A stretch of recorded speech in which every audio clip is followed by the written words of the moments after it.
Bismillahirrahmanirrahim. Assalamu alaikum wa rahmatullah, and welcome to the 34th session of Islamicate book reviews with myself, Usama al-Azami, and my colleague and walking sort of bibliography of Islamic studies books in English, Dr. Omar Anchassi.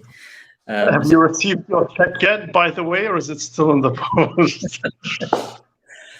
And alhamdulillah, so we have this sort of most of the time weekly broadcast of sort of discussion of books that Omar has been reading lately.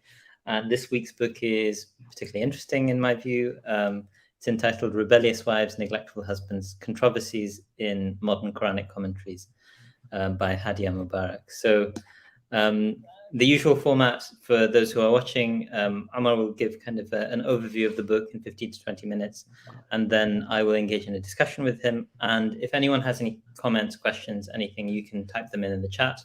We will try to address them in the last half hour or so. But other than that, inshallah, this is actually also going to be our last session for a while.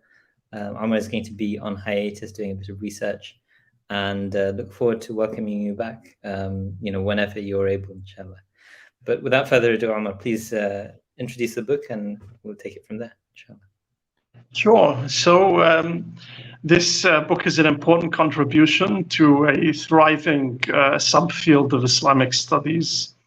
Well, more than one thriving subfield, in fact. The literature on tafsir, which has really been booming in just the last few years.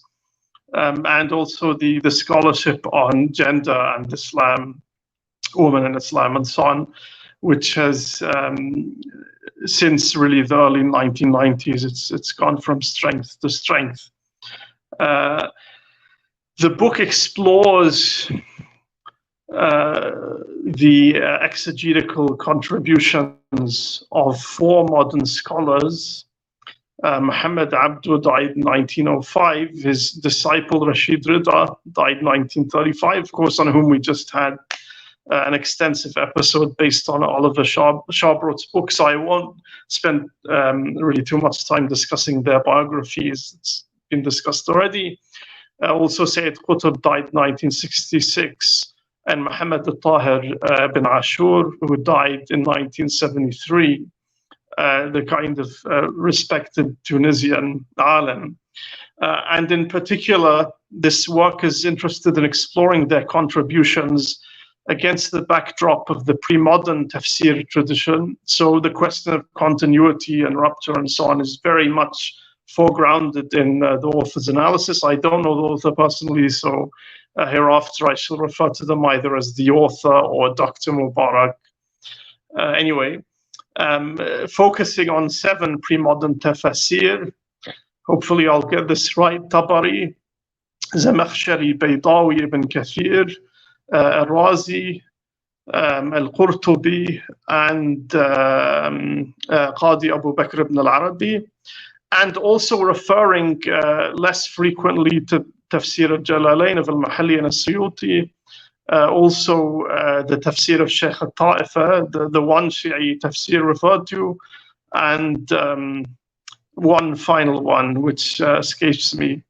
But anyway, and the author is really making three major contributions, or it kind of frames their analysis in 3 ways. In no particular order, they're interested in exploring how exactly personality and context shape one's exegetical agenda, which fortunately in the case of the modern authors, because we're very well informed about their lives and intellectual careers, we're able to say something about much more meaningfully than is the case for pre-modern commentators on the Qur'an. Also, again, she's interested in exploring questions of rupture and continuity, in particular how new interpretations are posited while grounding them in scholarly authority and in the tradition. And the question of the tradition and scholarly authority are really at the forefront of this work. there's a lot of reference to Qasim Zaman and even Karen Bauer on how tradition is a dynamic thing, and interpretations are constantly revised and repurposed and appropriated in various ways. And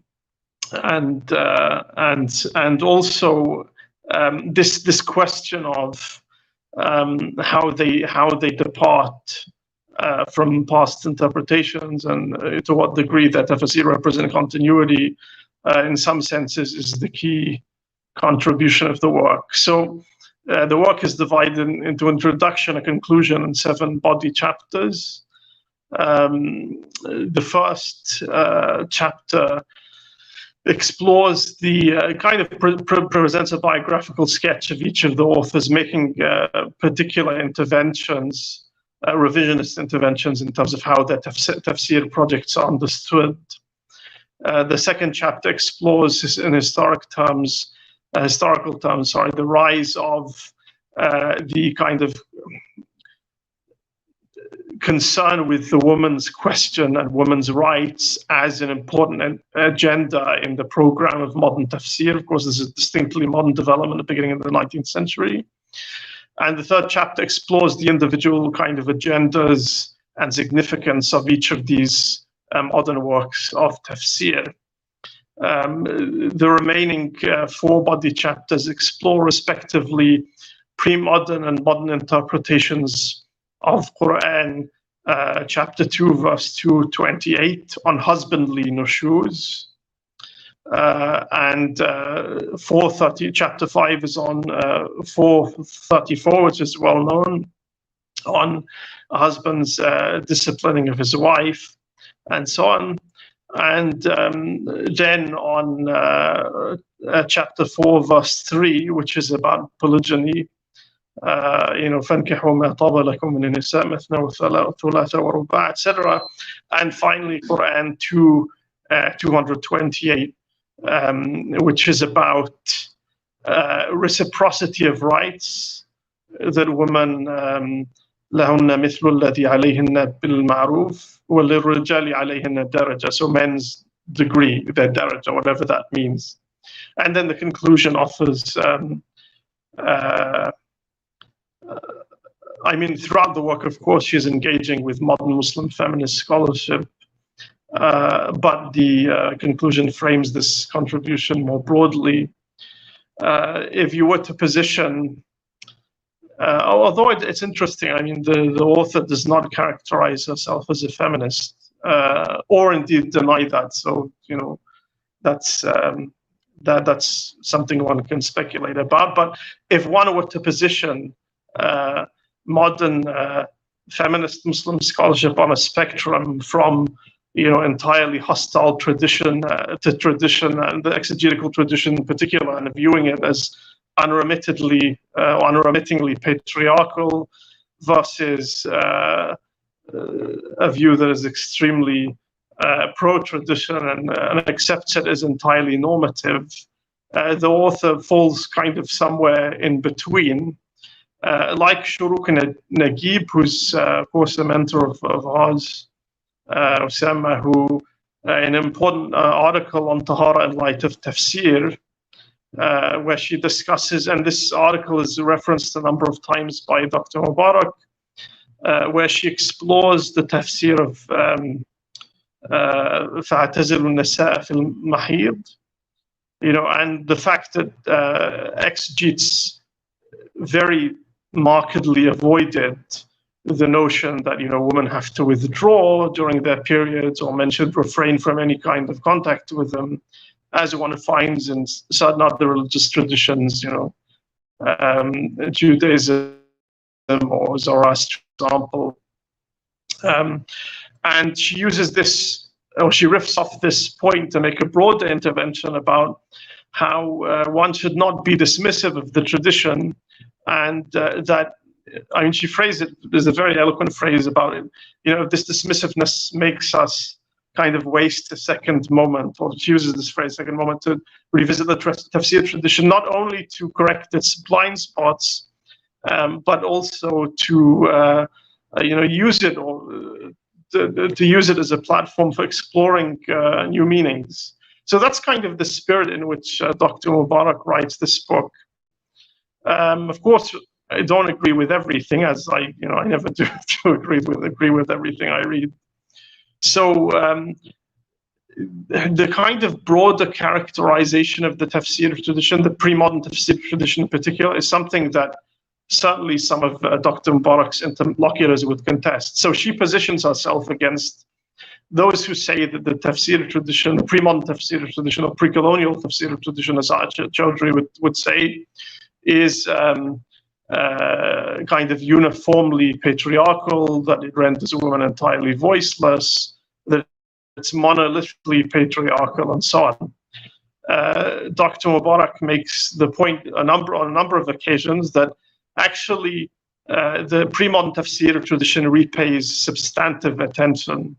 In her view, much feminist scholarship, such as the work of Chaudhry and so on, does not engage substantively with the tafsir tradition. There's a charge one could, of course,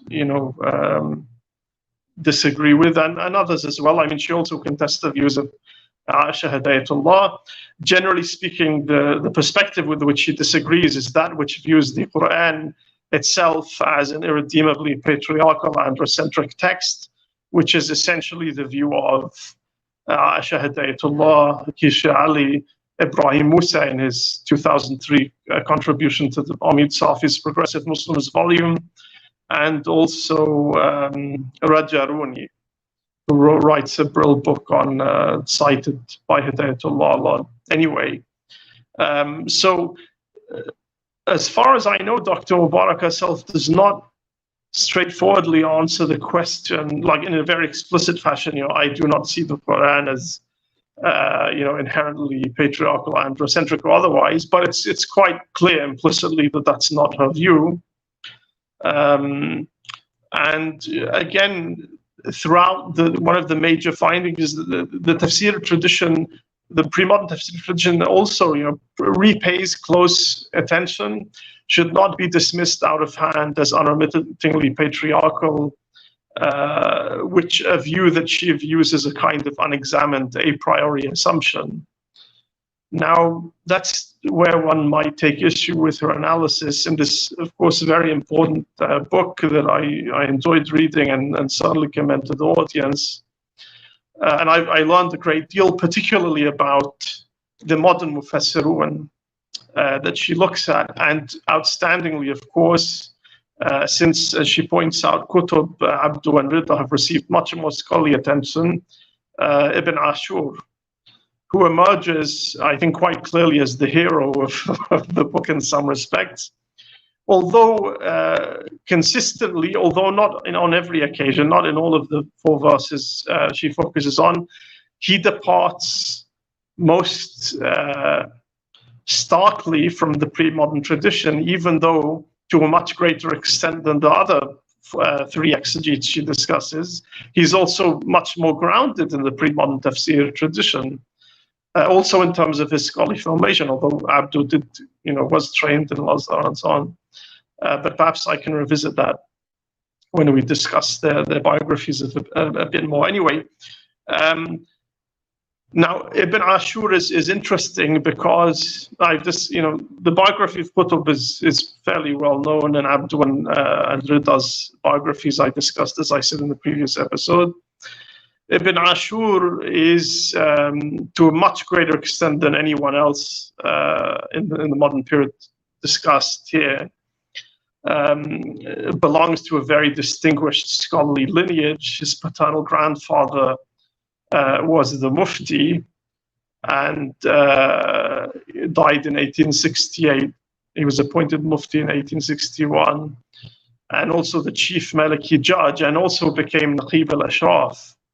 So, socially and in terms of religious learning, he enjoyed this extremely prestigious standing. And Ibn incidentally was named after his paternal grandfather, Muhammad al-Tahir ibn Ashur, whom he never met. His maternal grandfather was served as Prime Minister to Ali Bey III. And Ibn Ashur completed his scholarly training at Zaytuna in 1896. Between all but one of his teachers being Maliki, between 1908 and 1912, he was tasked, not unlike Abdu, whose role in Majlis Idarat al-Azhar we discussed in the previous episode. Between 1908 and 1912, Ibn Ashur was tasked with the reform of Zaytuna, and educational reform was a cause very dear to his heart, as emerges as kind of the central theme of his memoir, Alaysa as-subhu bi qarib, which is not really discussed there because the focus is really on his tafsir work. Anyway, and then in 1913, he's appointed Qadi al-Jama'ah, which seems to be a distinctly Maliki position. And in, I'm going to kick myself if I get it wrong, but in 1932, he's appointed Maliki Shaykh al-Islam, 1932, and he's reappointed again in 1944. But that position he's the first to occupy, apparently. Now, the tafsir he produces at Tahrir wa Tanwir between 1950 and 1970. It's published for the first time in 1970. He enjoys an extraordinarily long life, well into his 90s, as I say, dying in 1973. And to some extent, his tafsir, especially from the 1960s onwards, is a product of his withdrawal from public, or at least political life. Initially, he endorses the 1956 Personal Status Code in Tunisia of Habib Bourguiba, but eventually there's a parting of the ways when Bourguiba, famously, although I wasn't able to find the footage, but in a television broadcast, or maybe it's a radio broadcast, I don't actually know. Anyway, it must be television, because he drinks a cup of juice and encourages people to, essentially break their fast for the sake of national jihad, as it were, and increased productivity. Ibn Ashur famously losing his post as Mufti when he said, Sadaq Allah wa kadhaba Bourguiba. Anyway, so after that, there's a kind of parting of the ways. Although his endorsement of the 1956 Personal Status Code is rather odd, because it does not sit very comfortably with his tafsir. For example, when interpreting the male daraja, which is one instance, by the way, where Qutb's tafsir is more egalitarian or gender neutral than any of the other mufassirun, Qutb actually limits this daraja to its immediate context, which is the right of husbands to return to their wives if they haven't divorced them irrevocably,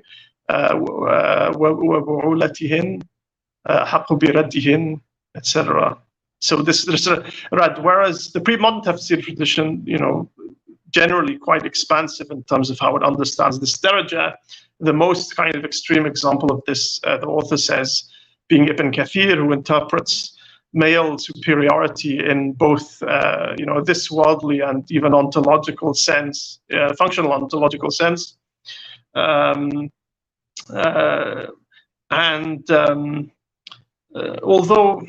I don't know, elsewhere the author says, for example, that, even, and I'll kind of wrap up in just a minute or so, Osama, before I turn to you. I find it a little off-putting. She says that, not that I disagree with the claim the author makes, but she disparages Ibn Kathir by saying that even, any educated, articulate person who's read even a third of the Quran would obviously disagree with Ibn Kathir's view that men are ontologically superior to women. Now, of course, I would agree that it's not, the Quran does not necessarily make a clear ontological distinction between men and women, but I also would refrain from observing that, by implication that Ibn Kathir is uneducated, lacks familiarity with the Quran, and so on. One point I remember I always used to discuss with my students when we would look at the chapter on domestic economy and other chapters in the book of Zahar Ayyubi, gendered morality. for example, Tusi and Dawani in their works of practical ethics both say very clearly that, you must not teach your daughters how to read. And even that Tusi, at least, although Dawani basically plagiarizes, says that you must not teach them Surah Yusuf. Why? Because, and this is a theme one often finds, the pre-modern tradition, because there's a story of female enticement, and therefore it might put ideas in their head, as it were. Now, obviously, these ideas we both disagree with very strongly. But I would also say at the same time that Nasir ad-Din Tusi is smarter than it was a class of about 40 students. I would say he's smarter than everyone in this classroom put together, and that's just a fact. And notwithstanding his intelligence, he produces opinions we obviously strongly disagree with. So I don't know about a charitable reading of the Jerusalem, but anyway. So Ibn Ashur is this curious figure. So he endorses the personal status code, although in his own interpretation of daraja, he gives 4 meanings to husband's daraja, one of which is their entitlement to polygyny, which women are not entitled to. And secondly, their right to divorce and without reference to it or without recourse to a judge. Now, that's very strange because in the 1956 Personal Code, polygyny is banned, is prohibited outright, which is unique in the North African context. All of these tafsir discussed in the modern context, by the way, are North African. And also the second interpretation he gives to daraja, this notion of unilateral repudiation, is also something one does not find in the Code of 56, which prohibits all kind of, or does not recognize extrajudicial divorce by men. Given the fact that tafsir was produced after this reform, it's kind of difficult to understand where exactly he stands on these reforms, because he literally stood by Bourguiba when this is signed into law. So how does one understand that endorsement? She suggests, citing someone else in one place, that he endorsed these reforms because they, in some sense, prevented colonial authorities from then intervening. Not an interpretation I find persuasive, because 1956 Tunisia is independent, so it's not clear why the French would not presumably invade again just to intervene in matters of family law. Anyway, I haven't really discussed in any detail each of the 4 verses, and I've only really alluded to Ibn Ashur's biography and so on. Yeah. Let's discuss the 4 verses in the course of the conversation, inshallah. Because we have a bit of a sound issue, in terms of not having echo cancellation working, I'll try and avoid talking when you're talking, and inshallah vice versa. And you can feel free to mute yourself when I'm talking, and I'll mute myself when you're talking, inshallah. But we'll try and work that out as much as possible. I mean, there's a lot that we could discuss in this book, I'm sure. Sadly, I think because Oxford University Press doesn't readily sort of make PDFs available, I've not been able to have a look at the book, and I was minded to get in touch with them, but unfortunately I've been too busy to do that. So inshallah, I'm going to pick up on these from yourself. I mean, it's interesting that Ibn Kathir has come up this week as well, because he came up with respect to Muhammad Abdu, and when we ended up talking about the culture of ambiguity. So I think he's a much maligned figure in the contemporary sort of like secondary literature in some sense. There are although in terms of pre-modern tafsir, I think in the modern period, undoubtedly, since its publication in the early 20th century, I think like 1904 or 5, something like that. Yeah. His tafsir is surely the most well circulated pre-modern tafsir. Yeah, I mean, it's like his tafsir al-Tabari. Those two are kind of like the go-to references for everyone, as it were. But yeah, I mean, I suspect that his views aren't particularly unusual in the pre-modern tradition. So I wonder. For me, one of the concerns is, I think we, every time has its particular context, and we all have our presuppositions, and I don't think either you or I would feel particularly sympathetic with to his very hard-nosed reading of male superiority over women. But I don't think it's anything unusual, whether in the Islamic tradition or any other tradition for that matter. And that's something I don't think Dr. Mubarak is. Yeah, I mean, as came up in the last episode for Calder, what was distinctive about Ibn Kathir is his insistence on always finding one particular interpretation and making that exclusively the correct one. But anyway, I mean, incidentally, Calder, that article of Calder, the same one I mentioned last week, is important to Dr. Mubarak because Calder emphasizes, because he's discussing tafsir as a genre and he's trying to characterize it, he emphasizes that tafsir is, what makes tafsir authoritative is not, a particular set of substantive conclusions, but methods. That's, so tafsir is a rule-governed enterprise. Now that's a really critical observation for Mubarak, and she uses it as a kind of stick to beat other scholars with, figuratively speaking, of course, because authors like Hidayatullah say, for instance, that authority works backwards, and therefore we cannot ground new interpretations in past scholarly authority, and we cannot radically subvert the pre-modern tafsir tradition or its findings on particular verses.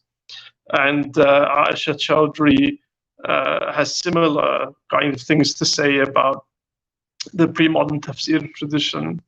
But for Mubarak, she actually points to very clear cases where, not in all of the verses, but in most of the verses she looks at, Ibn Ashur posits unprecedented, not only novel, but unprecedented views. For example, just to look at a few, 434, he says, with the exception of the command, وَهْجُرُوهُنَّ فِي الْمَضَاجِعِ, the rest of the verse is addressed not to husbands, but to the kind of legal or government authorities. And that putting the right to hit women in the hands of husbands is a very dangerous affair, as he characterizes it. So, that's an opinion that's utterly without any precedent in the tafsir tradition. Another example, just to give one more example. Yeah. I was just going to ask in terms of I'd be interested if you could also articulate on what basis he's kind of, because he, of all people, will know that if he just pulls something out of the hat, it's not going to stick, right? So, he's someone who's steeped in tradition, very, very widely read. So how is he sort of intervening in the usuli question there, I suppose, to make it excellent question. So, she establishes Ibn Ashur in the landscape of scholarly typologies as a neo-traditionalist. Qutb is characterized as Islamist, Abdu as a modernist, Rida as a reformist Salafi. There's a discussion of Salafi. She ultimately endorses the views of Lauzière and also Common's, somewhat contradictory, but anyway, Common's view on the emergence of the kind of term. But I won't detain viewers on that since we've discussed it previously many times. What is, methodologically speaking, what's interesting about Ibn Ashur's intervention? He's critical of Salafi trends as exemplified by Ibn Taymiyyah's treatise on tafsir that's been discussed by Walid Saleh and others, according to which the views of the Salaf are not mawquf, but are traceable to the Prophet ﷺ. So, for example, Ibn Taymiyyah's claim is that views attributed to, say, Ibn Abbas or Tawus ultimately originate in the teachings of the Prophet. A view not shared by all pre-modern exegetes by any stretch of the imagination, but one that's critical to Ibn Taymiyyah. And of course, his Muqaddimah fi Usul al-Tafsir, and it's been printed under various titles and it's been printed several times, is basically reproduced by Ibn Kathir, by the way, in the introduction to his tafsir. Anyway, So what Ibn... Yeah. Let me interrupt briefly. I mean, Sohaib Saeed has recently gotten his hand on an edition from a trip to Mecca, where basically the muhaqqiq, and he seems somewhat persuaded by this, Sheikh Sohaib, but the muhaqqiq seems to suggest it's actually Ibn Kathir's work. But, you know, it's a... So very interesting. I don't know. I'll share the tweet in a second, inshallah. Yeah. I mean, I hope he publishes on the publication history of this work, because in the modern period, it's really important for reasons that have been outlined by others. But anyway, Salah's contribution is in the edited volume of Ibn Taymiyyah's Life and Times. But anyway, Mubarak says that really Ibn Ashur firstly contests that view, and he says he undermines the distinction between tafsir bil-ra'i and bil-ma'thur, because ultimately argues these opinions are just aqwal of the Salaf based on their own ijtihadat and are therefore in no sense binding upon us. But what's really central to his enterprise is philology. He makes philology the ground of everything he does. He says, without ilm al-ma'ani and ilm al-bayan, the mufassir will make many, many mistakes. So, I mean, especially when he's making interventions or suggesting interpretations that are entirely unprecedented in the tradition, as is in the case of his interpretation of 434, he grounds his views in philology, which, of course, you know, the philological fireworks. I mean, no doubt he's very skilled at doing that. Mubarak really endorses Ibn Ashur's tafsir interventions, and because they show not only the dynamism of the tradition for her, but show that or show how, you know, just dismissing the tradition of which to which Ibn Ashur belongs is a kind of dead end or a grievous error. Because, you know, they can support, one can still support interpretations that are entirely novel. She says the invitation to produce new meanings or to attribute new meanings to the Quran is something that we're invited to do by the Quran itself in its command to undertake tadabbur. And it's entirely in keeping with the spirit of the tafsir tradition. She kind of concludes the book by saying. So he grounds his novel interpretations in philology. Now, another interpretation of this, which is novel in important respects, is in Quran 2:228, which is about husbandly nushuz. Unlike others, he interprets nushuz in a non-hierarchical sense, and because the same word occurs on the part of the wife in Quran 434, he kind of characterizes them in the same way as dislike and karahiyah and so on. Whereas for other exegetes, both modern and pre-modern, nushuz is clear, you know, it's clearly gendered, very clearly gendered. Now, one respect in which I found the discussion of this Quranic verse a little frustrating in the book, because the Quranic discussion of nushuz is also very clearly gendered, right? So just if you put the verses next to each other and compare them, yes, they use the same word, and in some respects they're similar because the verses both start off by mentioning if you fear nushuz and so on. But the kind of procedures that follow are entirely different. Now, Ibn Ashur points out, or Dr. Mubarak points, so, you know, is this gendering purely a function of, you know, the tafsir tradition imposing its interpretation on the Quranic text? I would say absolutely not. I mean, I would say in this case, at least, there's something that emerges from the Quran itself.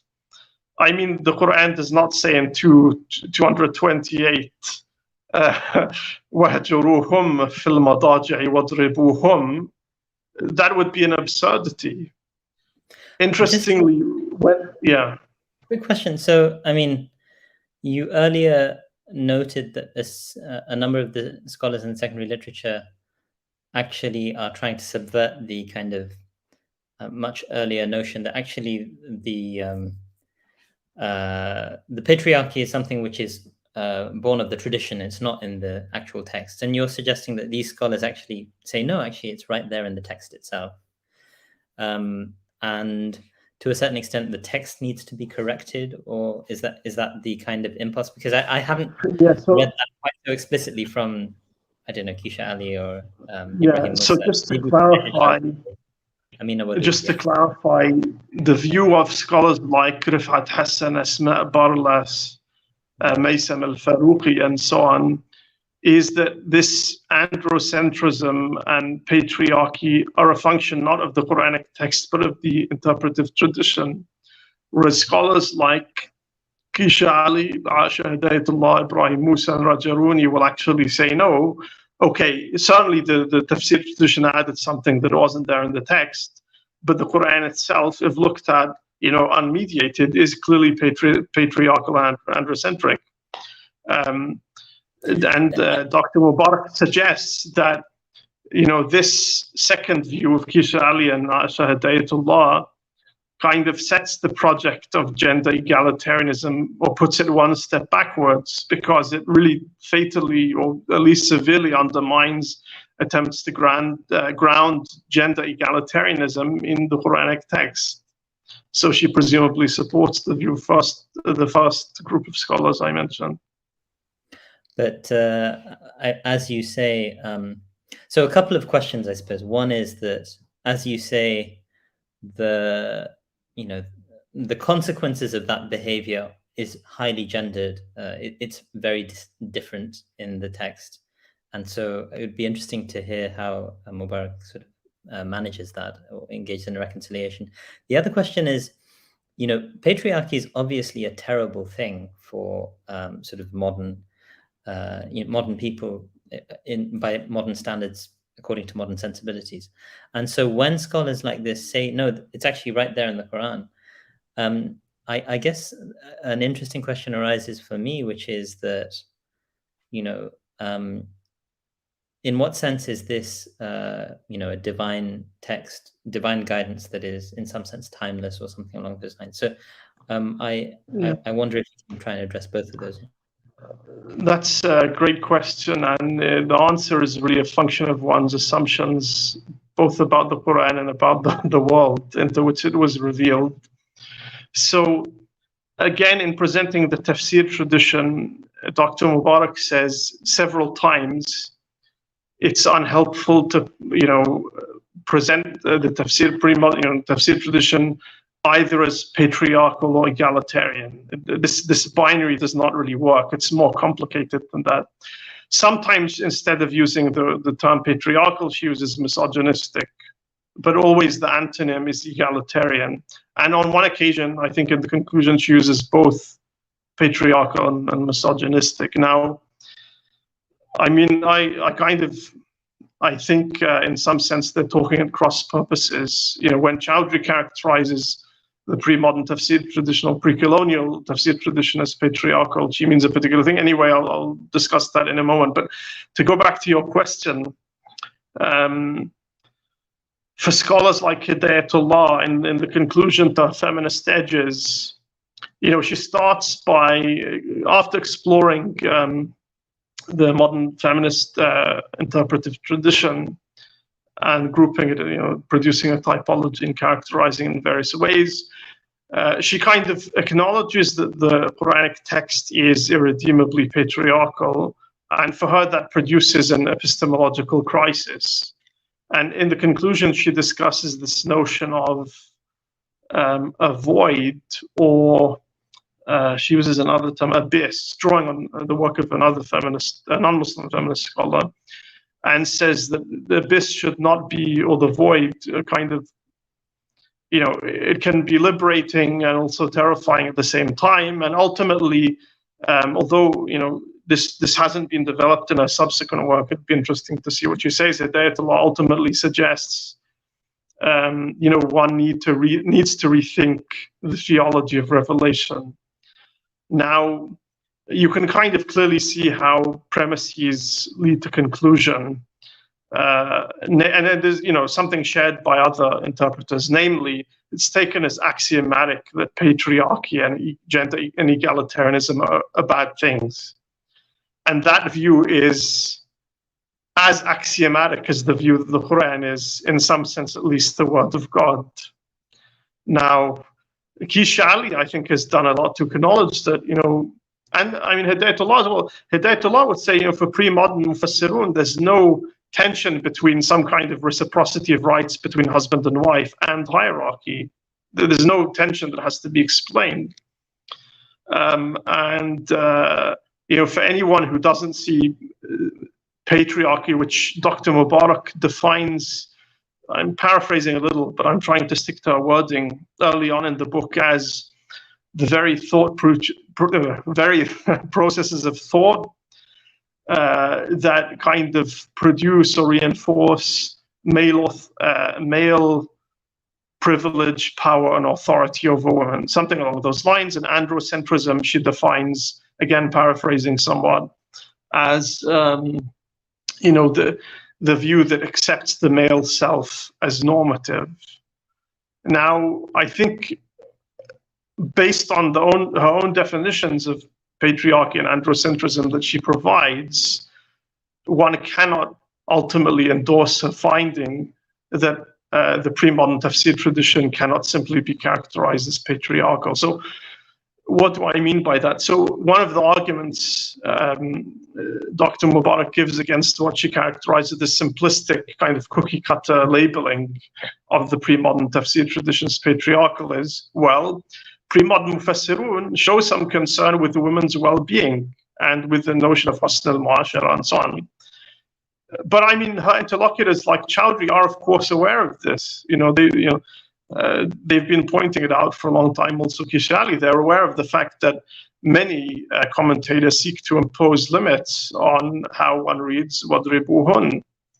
And Hadia Mubarak makes much of Ata bin Abi Rabah and the citation by Qadi Abu Bakr ibn al-Arabi's view that this is really should be understood in terms of karaha. It's very, very much kind of detested. And the views of others, I mean, she cites Razi as saying, Tarkuhu aftar, it's better not to hit women at all.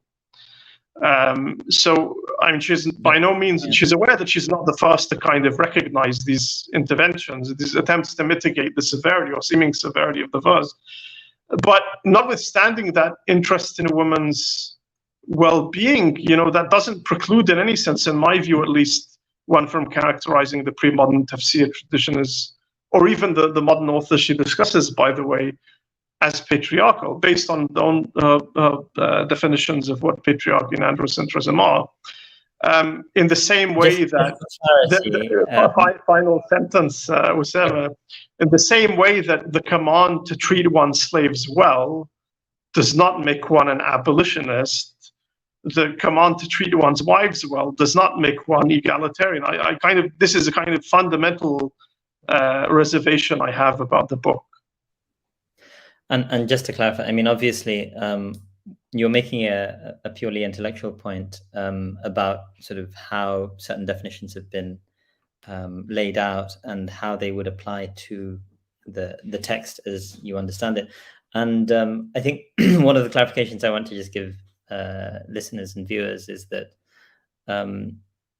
we're not sort of, if we're labeling the Quran as inegalitarian or patriarchal, we're not making a normative judgment in any way, sort of like according to the standards of modernity in saying those things. We're making an analytical observation according to the definitions that we're dealing with at the moment. But the fact that I have to articulate that, just to clarify for viewers, of course, is part of the challenge here, which is that, we all have sensibility, every time has its kind of sensibilities, its context, and so on. And terms like patriarchal, I can understand where Mubarak is coming from. Terms like patriarchal or inegalitarian are highly problematic in contemporary culture, right? In the West overwhelmingly, but this is in the post-colonial context, this is a global sort of norm, that the norm has gone global, and so it's I can understand the cognitive dissonance that many modern Muslims will experience in that sort of situation. I mean, I guess there need to be efforts to try and reconcile that. But efforts that do not kind of do violence to scripture in the view of sort of people who, like, the vast majority of Muslims will instinctively reject the perspective that is put forward by scholars like Aisha Hidayatullah and Kisha Ali, as thoughtful and reflective as they are, would instinctively reject that, because basically they would say, well, you're actually rejecting the Quran itself. And on that point, I should refer to, I don't believe it's not mentioned or discussed in the book in any sustained way. Hidayatullah faced a huge amount of criticism from within the Muslim feminist scholarly camp for her book, which proved deeply divisive in that community. And in a special issue of the Journal of Feminist Ethics, Asma Barlas practically makes takfir for her book. I mean, borderline takfir, a view that in that same special issue, Amina Wadud, I don't want to say endorses, but refrains from openly criticizing, whereas a younger generation of scholars, I don't want to portray it as a generational divide, it's more complex than that, but whereas scholars like Kisha Ali are obviously more sympathetic, but Mubarak says clearly, as I say, that tradition that characterizes the Quran itself as androcentric and patriarchal, she argues, actually does real harm to the cause of gender equality, a view with which the scholars holding that view would disagree, of course. And I mean, it's really interesting, because what unifies this entire sort of community of scholars is that commitment to gender equality. And I guess that's where sort of modern Muslims who've internalized, that viewpoint in very considerable numbers. I mean, I don't think there's sufficient polling for us to know whether it's a majority or not. But the major challenge, I think, in the contemporary era, it's kind of like the science religion question as well. Like, there's an understanding of how the world works that is just taken for granted, and then suddenly that's clashing against something that we have either in scripture, or in this case, scripture and how it's been interpreted for 1300 years. Yeah, it's how do you deal with that? Don't you think, to a certain extent, people like Hadia Mubarak's interventions are one way of dealing with that, and a better way than a lot of what's on offer? Yeah, I mean, I would certainly agree that, tradition should at the very least be a point of departure. I mean, I don't think, Kisha Ali and Chowdhury and Hidayatullah are saying we should ignore it entirely, but for them it's much less important for a scholar than like Dr. Mubarak. And I learned a lot, especially about Ibn Ashur and his tafsir. And notwithstanding his importance, he is very much neglected in the literature. But how exactly one feels about this intervention is a function of one's own positionality. And Dr. Mubarak, to her credit, acknowledges repeatedly both her own positionality, and she cites Gadamer a number of times, and says that one must always bear one's context in mind, and that individual exegetes are not tabula rasa, and so on. That's all very important. But perhaps I should discuss, after your question, Osam, I should discuss each of the 4 verses in some kind of sequence.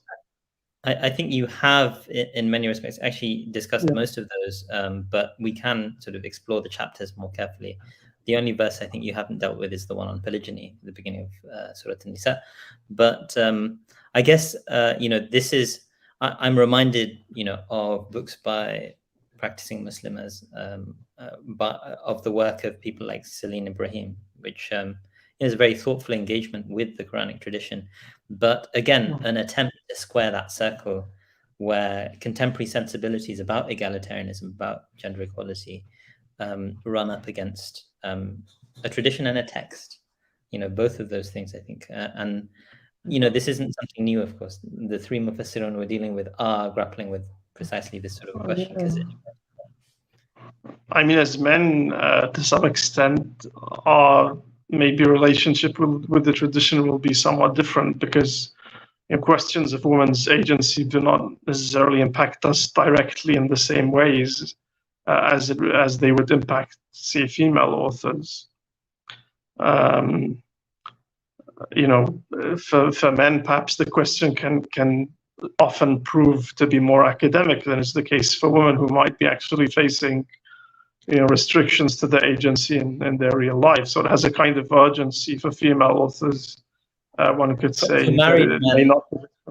For married men like myself, of course, like I would be the sort of the agent of that sort of restriction. So in that case, it's very directly relevant to people. But not in the same way. You're not the subject of these restrictions to agency. In any case, I'm potentially the cause. I mean, So you mentioned that I hadn't said anything about 4 verse 3,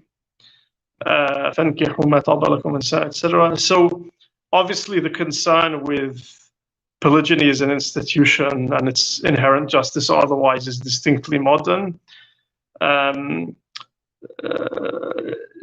Pre-modern Mufassirun did ask questions about the verse. In particular, they were interested in the relationship between the first kind of clause on orphans and marriage to orphans under one's care, and on the other hand, plural marriage. They were interested in whether fankihu is a command that entails obligation. They were interested in the limit of 4. So in various tafsir reports, there are discussions of companions who, prior to their conversion, were married to 10, 8, or 5 wives, and they had to relinquish some of those when they converted, or when the command was revealed. Anyway, and questions of this sort also. Revealing his antiquarian side, Ibn Ashur does explore this disagreement among the jurists, whereby the Hanafis and Shafi'is hold that slave men can only marry 2 wives, and Malikis hold that they can marry 4. Now, Dr. Mubarak makes a point of this and says, it shows that reformist concerns can emerge purely internally to the tradition, and that she frequently refers to, citing Bashir Nafi''s discussion, Ibn Ashur, unlike the others, tafsirs, is characterized as kind of non-ideological and this kind of thing. I mean, for me, that's kind of, even though it's much more scholarly than the others in its presentation, unlike the other tafsir discussed, Ibn Ashur is really intended for a scholarly audience. I do think characterizing it as kind of non-ideological and dispassionate in tone is kind of taking Ibn Ashur's word for it effectively. I mean, I think he's making, as the author rightly recognizes, radical interventions, but because of this kind of exercise of scholarly or demonstration of scholarly authority and acumen, he's kind of able to pass these off. But as readers, I think we should be a bit more critical. There's a certain sleight of hand going on, clearly, in my opinion. Anyway, Abdu, interestingly, is the only one of the interpreters who argues, partly based on his experience in a polygynous household. He grew up, his father had 2 wives, but she argues mostly based on his experiences as a judge, that polygyny is harmful and ought to be prohibited on grounds of maslahah. How can the ummah thrive, he asks, when it's kind of riven by these marriages that produce jealousy and rivalry between co-wives?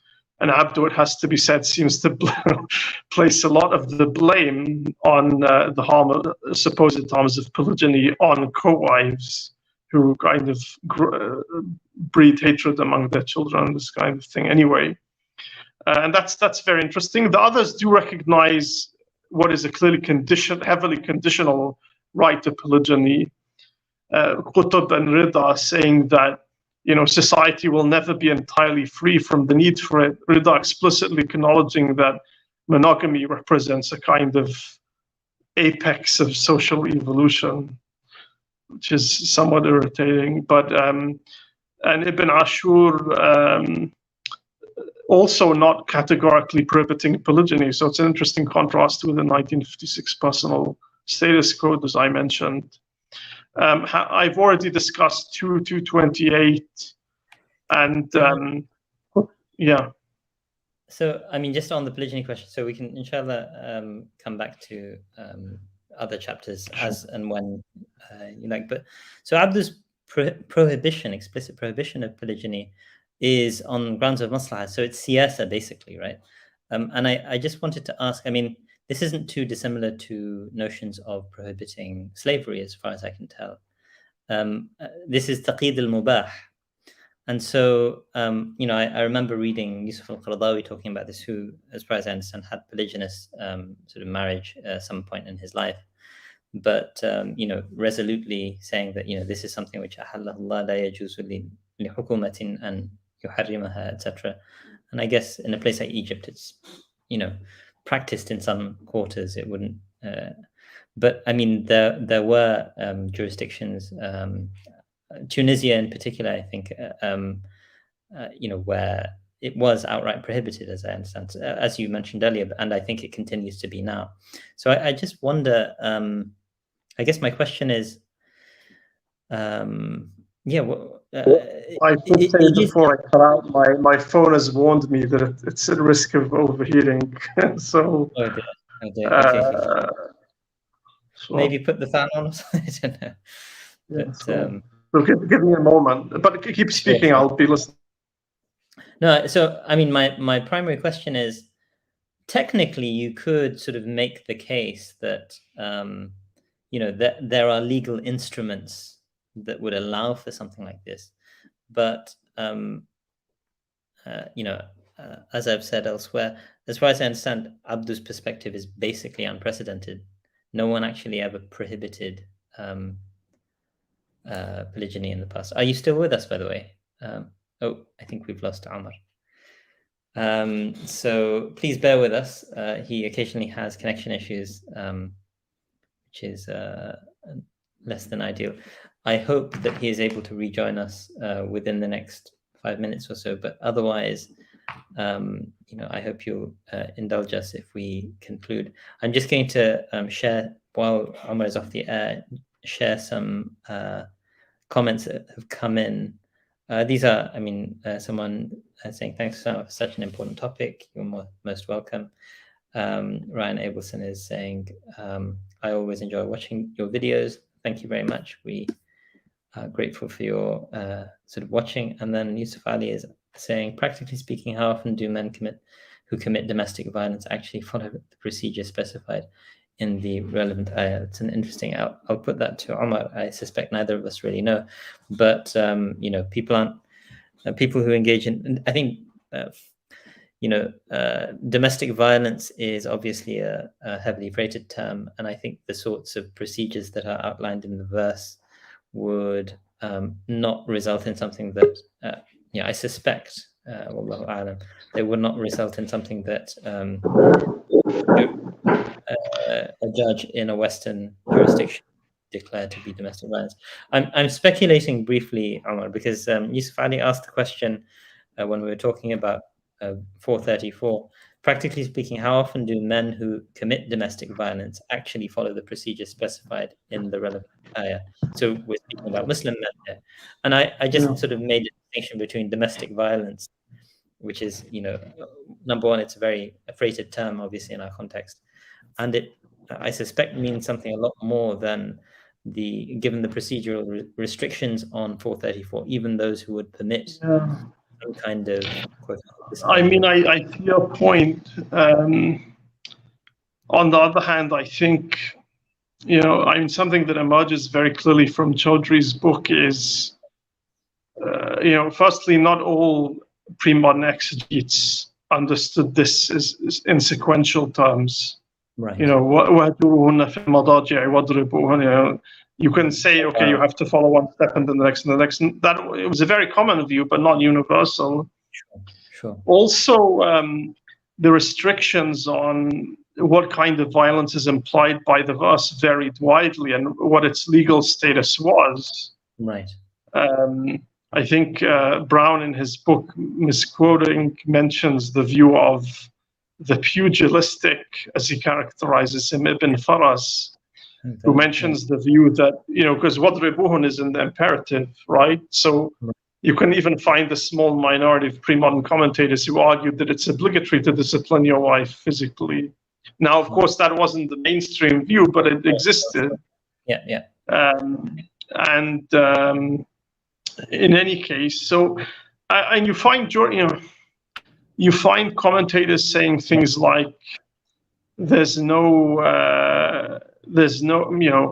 qisas in the violence a husband enacts on his wife unless it results in her death, for example. That's not condoning. Sorry? Once again, I suspect very isolated opinions.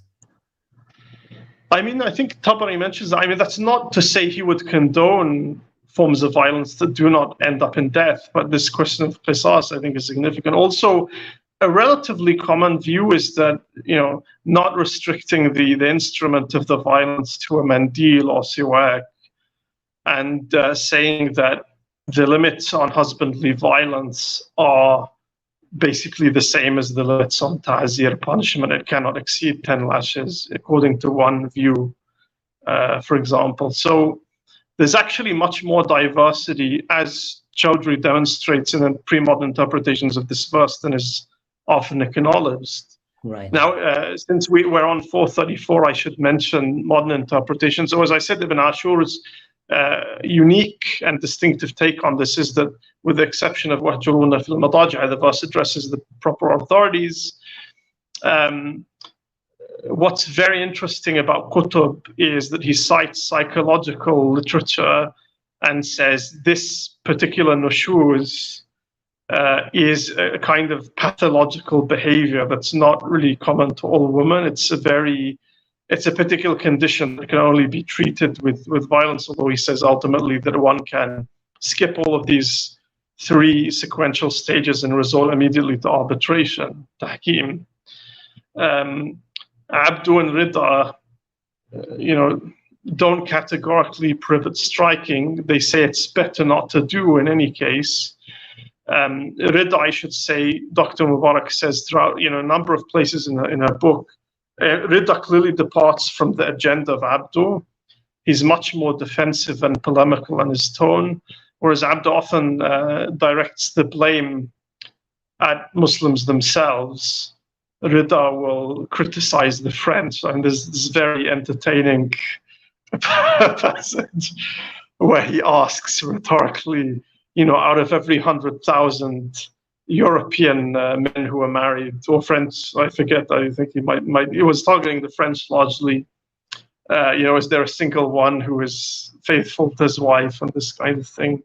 Although, if you read 19th century literature, like, de Tocqueville, I think, was astounded by how seriously Americans took marriage. For him, it seems to have been a nominal thing, although one can't really claim. Right. The Scarlet Letter comes to mind, right? Puritan sort of New England. Yeah, but we're talking like 19th century. So de Tocqueville would, chat to one after giving lectures or what have you, and would then, expect something to follow, and nothing would ever follow. So yeah, that's the French for you, right? Anyway, that's a very entertaining point by Rida, but one can understand his frustration, certainly. But in any case, like Abdu, he says it's better not to strike. Ibn Ashur adds, by the way, that this permission to strike was a rukhsa for Bedouins and the like. But again, the verse is primarily addressed to the authorities. And how does he kind of justify that interpretation? Because there are other verses he points to where authorities like Zamakhshari clearly acknowledge shifts in person and shifts in addressee even within a single verse. Yeah. And one can give examples of that for sure. Yeah, absolutely. And even in terms of shifts in person in a grammatical sense, Abdul Halim has this important paper on iltifat, this kind of turning of the face, so to speak. But I should say that, again, emphasizing this theme of philology as the kind of major vehicle of tafsir, and Zamakhshari is the mufassir that is cited most frequently by Ibn Ashur, at least 800 times, followed by Ibn Atiyah. So, and Zamakhshari is really the philologist par excellence, so that's kind of revealing.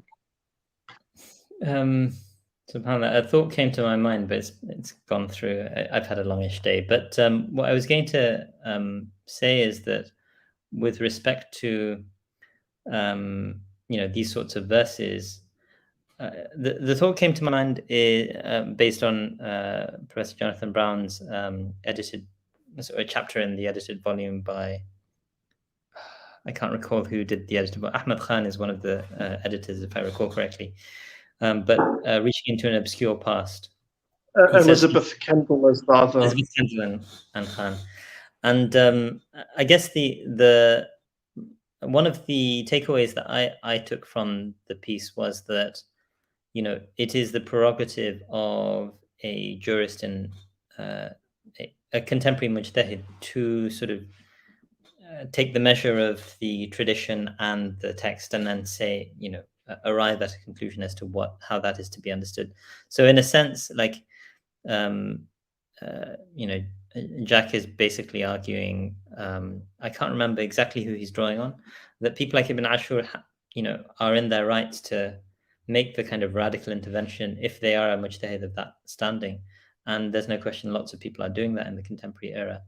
When you look at the two debates he points to, I should say, in that chapter are the question of a minimum age for marriage. So Ibn Shubram's opinion on minor marriage is appealed to. That actually has relevance to this book, I should mention.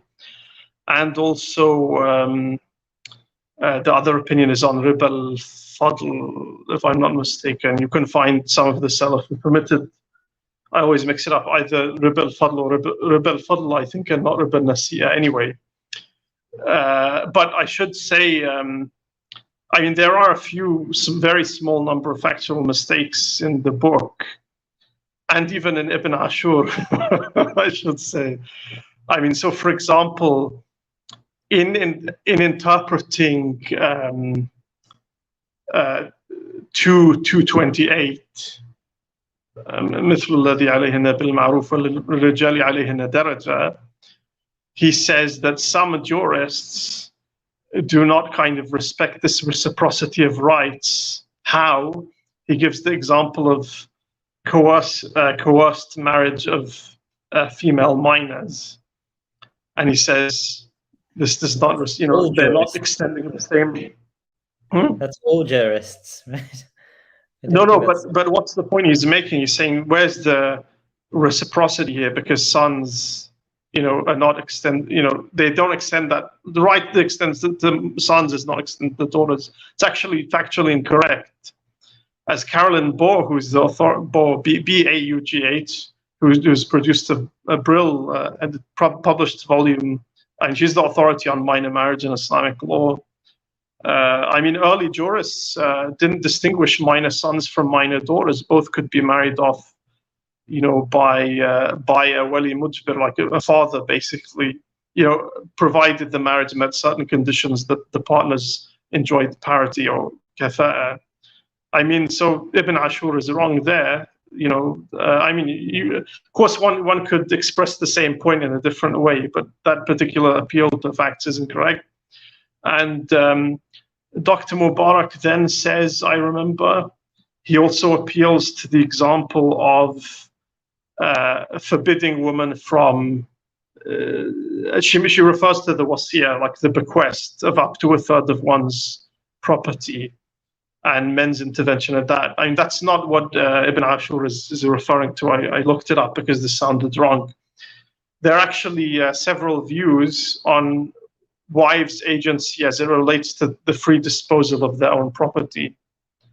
So the view of the Malikis, which Ibn Ashur is critiquing, without actually mentioning them, the standard view of the Maliki madhab is a wife cannot alienate, more than a third of her property without her husband's permission. Now, the great majority or jumhur of jurists said there's actually no restriction at all on how women dispose of their property. There were also the minority opinions later marginalized, suggesting, for example, that I think Layth bin Sa'd and Tawus held one.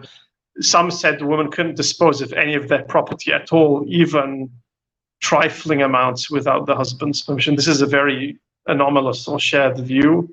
And some said they could dispose of trifling amounts, but not more than that. I think that the second one is the view of Tawus, maybe. But, the Malikis did have this view, and that's what Ibn Ashur is referring to. Also, in the preface, Barbara Freya Stower says death is incorrectly given as 2013. She actually died in 2012. She was based at Georgetown, I believe. But, nobody's perfect. I mean, that's a relatively minor point as far as I'm concerned. But yeah, I mean, otherwise, I guess, I wanted to, I don't believe, I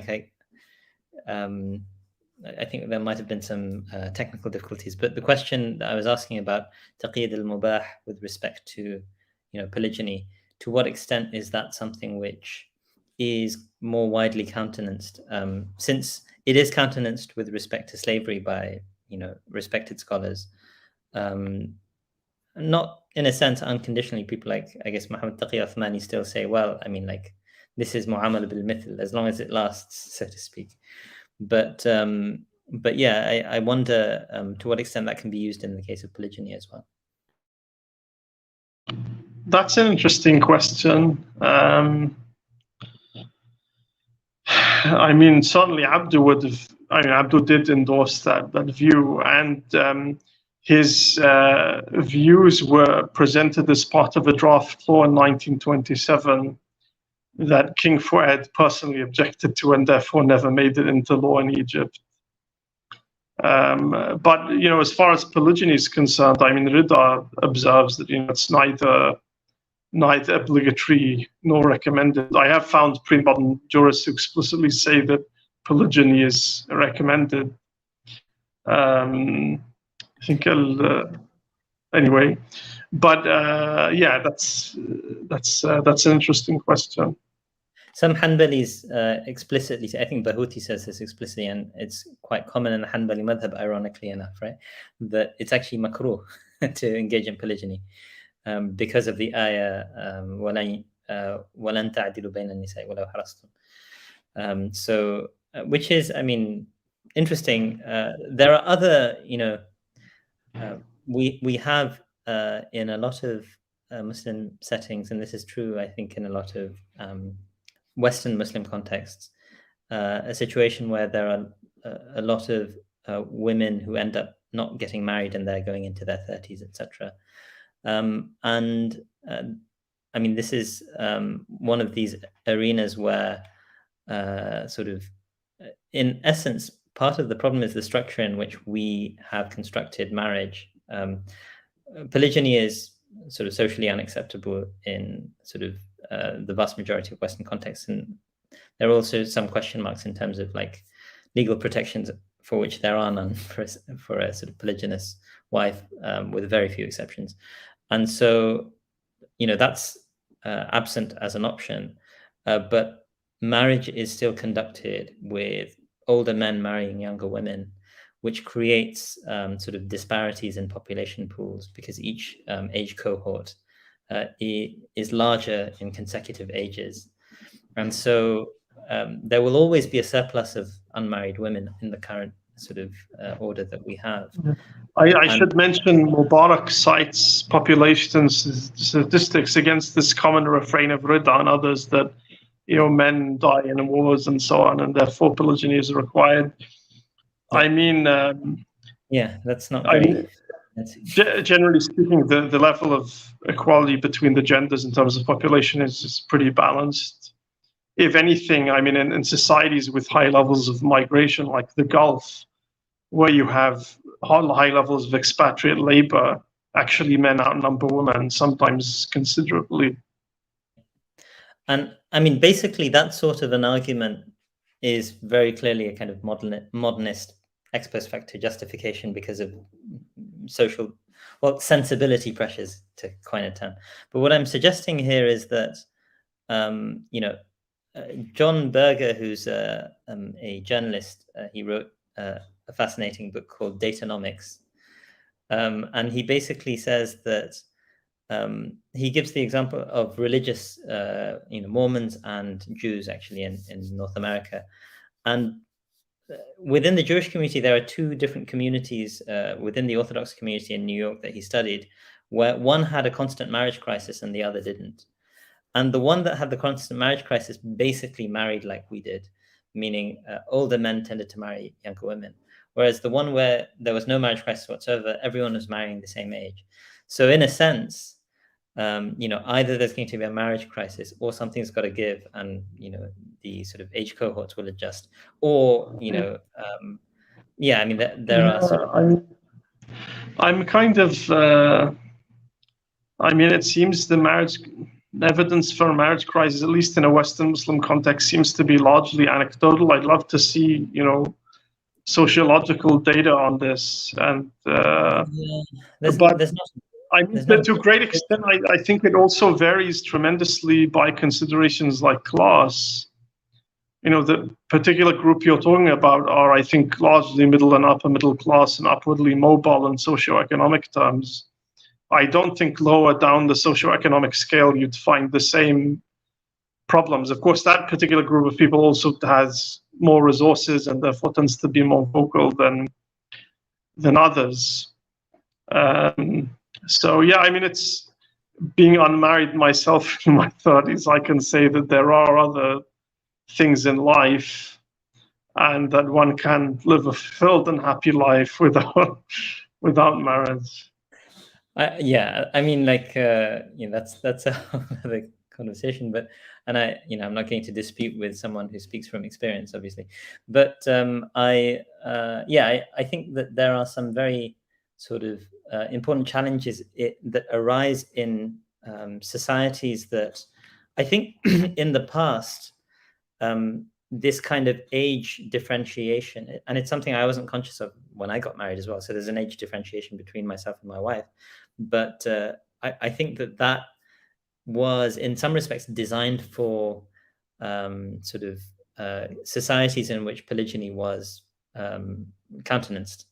I actually think structurally, and based on the work of, more empirical work needs to definitely be done, but just mathematically, it seems like a bit of an inevitability that there will be surplus women. And one of the things that some scholars in North America have been talking about, Yasser Khadi has a couple of lectures on this, is the fact that increasing numbers of women are actually marrying non-Muslims, and partly they will say, partly it's because they're socially assimilated and they don't really see an issue with it, but there are other women who say, look, I'm hitting my 40s, I want to have children, and no one in my community is willing to marry me, so I found someone who loves me and I'm going to get married.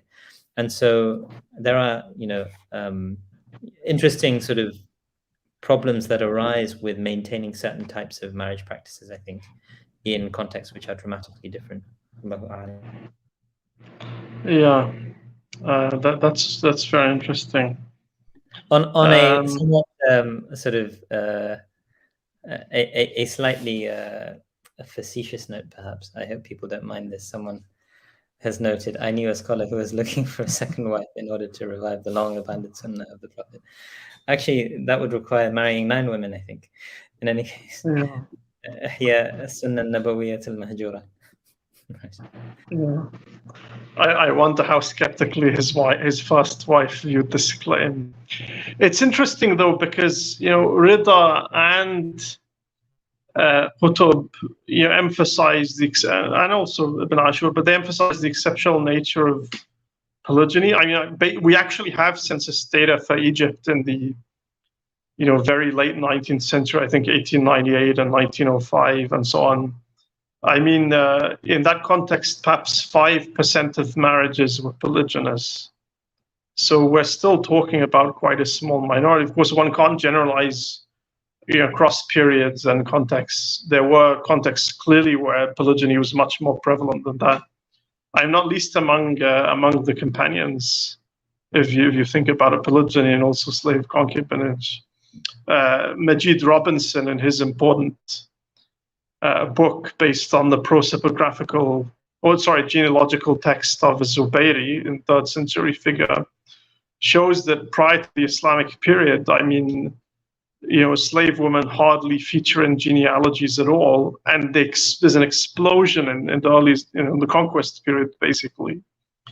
And any senior companion one can think of would have had numerous wives and especially slave concubines. But for Qutb, Qutb always speaks of polygyny in the context of a rukhsa. He has a somewhat, shall we say, pragmatic view of human nature, and sees polygyny as a kind of accommodation of human nature, although unlike Rida, he does not, it seems, view men's excess sexual desire as sufficient justification for polygyny.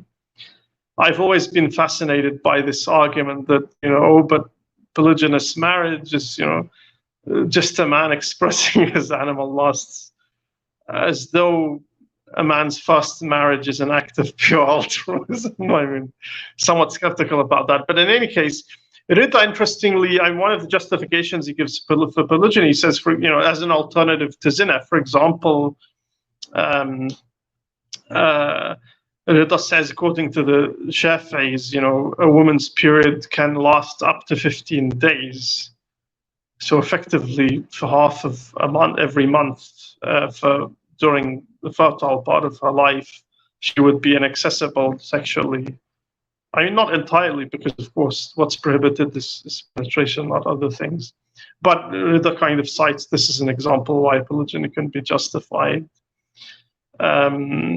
Yes. So there's, again, I mean, I'm going to go back to the point about sort of age differentiation in marriage, because actually, so you have these, in my view, very silly articles periodically coming out of The Economist where they talk about, polygyny is very bad for society for such and such a reason, or polygamy more generally.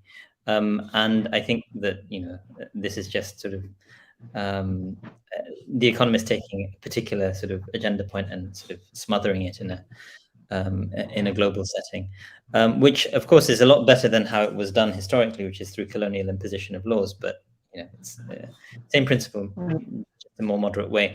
My point is I could rip off that to make a point. And in the second chapter of the book, when Dr. Mubarak is speaking about the kind of the prominence of gender equality and the women's question and so on, as an item of the exegetical agenda in the modern period, she refers to the critiques of colonialists, missionaries, and feminists, obviously coming from outside the Muslim majority world. And whenever she mentions feminists, it happens quite a few times as I remember, she always qualifies the feminists as well-meaning, but not the colonialists and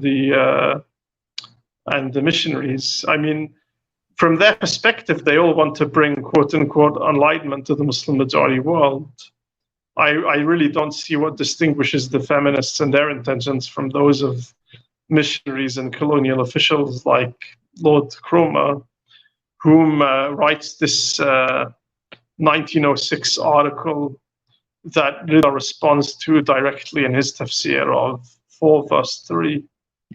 Can I interject and suggest to you? I mean, I guess she is talking about the colonial period, but maybe she's doing that well-meaning feminists to also, because in her sort of use of the term feminist, she's also referring to feminists in our own times. who will be our colleagues, and we will think of as well-meaning as well. But I mean, I understood the discussion was specifically about the early 20th and late 19th century, but I could be wrong. Allahu Alam. The other point that I was about to make was, so The Economist would make that sort of point in a very sort of like, I think, unqualified fashion. But the reality is, in a context where sort of people are marrying the same age cohort, if you engage in polygyny, you deprive other men of the potential of getting married. Whereas if you go down in age, so older men marrying younger women, given that numbers at any particular age cohort are equal roughly, going downwards in age means that you can actually sort of exercise polygamous marriages without harming the prospects of other men of getting married, at least monogamously. So, I think these are very, very contextual, sort of like, they depend on sort of social practices in these arenas as well. Allahu A'lam. I guess we should kind of wrap up at this point, because I actually You have childcare responsibilities.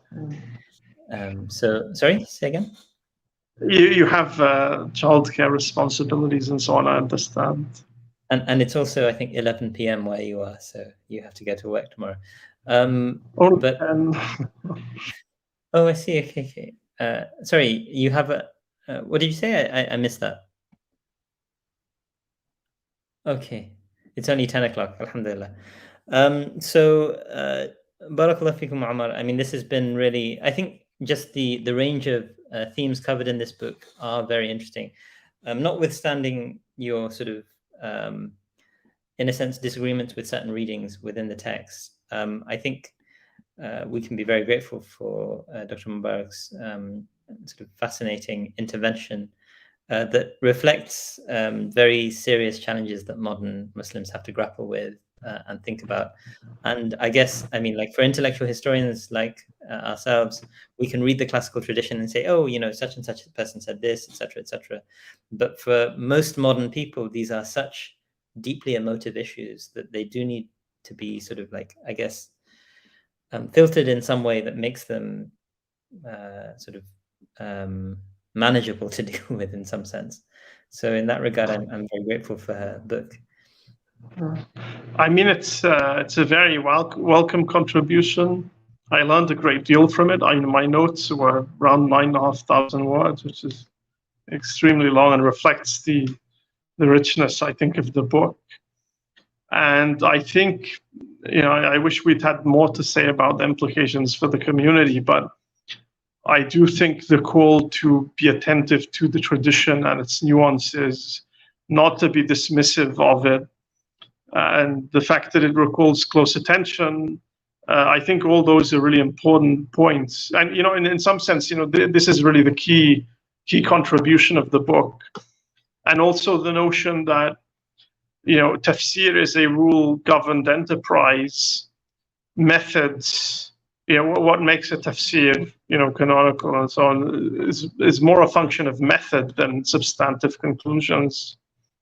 And the fact that Ibn Ashur is able to come up with such novel and even unprecedented solutions, all the while anchoring himself much more clearly than the other modern mufassirun in the techniques of the classical tafsir tradition, I think that's a really instructive point. So yeah, I'm very grateful to the author for contributing this important book. And very grateful to you, Omar, for sort of spending so much time reading it so carefully and then sharing your thoughts with us over an hour and a half. And apologies if my own interjections or interventions weren't quite so thought through. But Barakallahu fikum for your time as well. I guess we're going to be on hiatus for a period. It may be a few months even, but inshallah, when do you think we might be able to reconnect with you? Any speculation on? Yeah, I mean, that's a function of how the next few months pan out. And I know we both have important questions about our future to be decided shortly. Right. So, I mean, I'll be in touch with you, but I will update people perhaps periodically on the Twitter page just so they can stay up to date. Inshallah. Inshallah. And in that time, I'll also be trying to transfer all of these videos to podcastable sort of audio. So inshallah, it'll show up on Spotify, Apple Podcasts, etc. So you won't be without Omar completely. You can watch the reruns, inshallah. For good or for ill. Sorry? For good or for ill. For good, inshallah. Jazakumullah khairan, Omar. So with that, I'm going to conclude with a short dua. Subhanakallahumma wa bihamdik, nashhadu an la ilaha illa ant, nastaghfiruka wa natubu ilayk. Assalamu alaikum wa rahmatullahi wa barakatuh.